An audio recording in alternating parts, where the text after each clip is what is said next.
Hello, it's your favorite sports Unc here. Don't forget to hit that subscribe button to join the fastest growing community on YouTube. Remember, Nightcap doesn't happen without you. So please subscribe or you're going to make Ocho cry. Ocho, Eric Bieniemy, we just spoke about him the other day. Eric Bieniemy going back to Kansas City,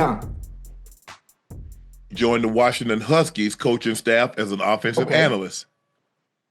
Is Eric Bieniemy being shut out of the NFL? No, I wouldn't say he's being shut out. I wouldn't say he's being shut out, but you just got fired. You just got fired. The NFL season is headed into the playoffs. I don't think any NFL teams want to bring on Eric Bieniemy right now. If there's a team that's going to bring him on, it would be the Kansas City Chiefs next year. Andy Reid and Eric Bieniemy, I'm sure, like this. I'm sure Patrick Mahomes also gets. Well, if that's the case, why not just wait till the season over? Maybe he wants. I don't know. You can't ask me. Maybe he wants to not be sitting around on the sideline or be sitting around at home, and he just wants to work. He wants to do something. But I'm sure if an opportunity is going to present itself, it would be with the Chiefs. Probably not anywhere else. Just being honest, because you know how that coaching thing is, the coaching thing in general. Yeah. The friends always continue to make sure each other have jobs. Always. Yep. Always. So if Eric Bieniemy is going to get a job again in the NFL, it would probably be with the Chiefs at some point. If there's always room, because they can change the name or what they identify you as, and they'll always feel you in some type of spot. Well, I'm glad I don't want to be a coach, because I know I can get me a job, because the Shanahan's got too many on that coaching tree. You got LaFleur, you got McVay, you got O'Connell, you got McDaniel, and you got Shanahan. I can get something. I get me an analyst. I get something. Tight end coach, assistant to the head coach. I get me a job. I'm good. I ain't trying to put in them kind of hours. No. Because I know the kind of hours I put in as a player. The coaches is worse now. The coaches is worse. You tell me. You gotta tell me. I think about some of the teams. Let's think about the team this year. The teams that have a losing season. You know the kind of hours coaches put in. I've seen it. I've seen Marvin. I've seen you. I've seen Bob Burkowski sitting there all time tonight. I'm like, y'all ain't going home? They got pillows and they got blankets in the office for Wednesday when they got a game plan. Absolutely. Yeah. They ain't going home. We got a game plan? Nope. Oh my goodness. And then I think about this. I think about all the teams that are having losing seasons, like the Raiders or like the Giants. And I'm thinking about the coach staff. I'm thinking about the hours that they're putting in. You're not seeing your family, not seeing your kids, you're not seeing your wife.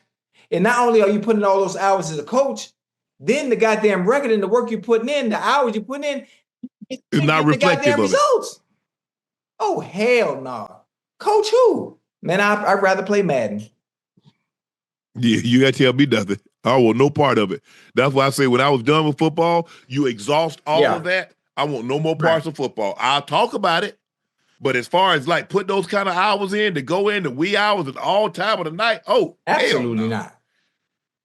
Nah, I'm good. I appreciate that. I don't mean to be rude, and it's not about the money, but coaching don't pay enough. I'm just telling you, not compared. No disrespect. It don't pay enough. The hours you put in, and the chances of you not getting the results for all the hours and work you put in, it ain't worth the pay unless you one of the big boys, unless you're the Mike Tomlins, or unless you're the Andy Reids. Those that have been in are in great situations where you're going to consistently win over and over. NFL owners, they got a 3-year grace. You only get a 3-year grace. So you up and move and you don't win in those 3 years, now you got to go. Now what you supposed to do with your family? Now what you supposed to do with your family? Bro, coaching is like being in the military, Ocho, or being a Pentecostal minister. You know you go, Ocho, you know you going to move. It ain't no situation. Because look at Coach Saban, as great as he was. Coach Saban was at Toledo. He was at LSU. He was at Miami Dolphins. He's at Alabama. As great as he was, he moved. Oh, let me take that back. He was the DC at Cleveland. With Belichick. Belichick was there with Saban too, right? Yeah. Coach Belichick was the head coach. Coach Saban was the DC. Yeah. But what about these coaches, Ocho, that's been 4 or 5? And then ain't no guarantee because they might, you the offensive coordinator, they might fire you because the offense ain't looking good. They might fire the defensive coordinator because he's not looking good. The DB coach, the linebacker coach, the D-line, hell no. What happened now? You make me uproot my family, all 11 goddamn thousand of my goddamn kids, and I'm let's say I'm in wherever coaching. I'm an offensive coordinator or I'm a head coach, and things ain't going well, because I ain't got no goddamn quarterback. So I don't know what you want me to do. I don't have no quarterback. And without a quarterback, you're not going to win no goddamn games. And you talk about the owner, talk about you finna fire me. Finna fire who? You think I'm finna go tell my wife you fire me and we got to up and move back to Miami? Man, nah. Run me my fade, yo. Run me my fade right here on the spot. Hey, we got a squad. Ocho, you know why I couldn't coach Ocho? Because I really can't go out there and physically do nothing. All I can do is instill the training and the knowledge I can in the players, and it's out of my hands. And hope. You gotta hope. I felt that when you played, Ocho, you felt you could have some impact on the offense, that you could help. I felt I could have impact on the offense, and we could win the game. I can't do ish. I don't like giving up that kind of control. And the funny thing about you know exactly what to do. You can coach. You have the knowledge of it. So you're teaching, critiquing, trying to be technical from a standpoint so they don't get it wrong, so you can go out there and perform at your best. So I can get the most out of you based on what I know.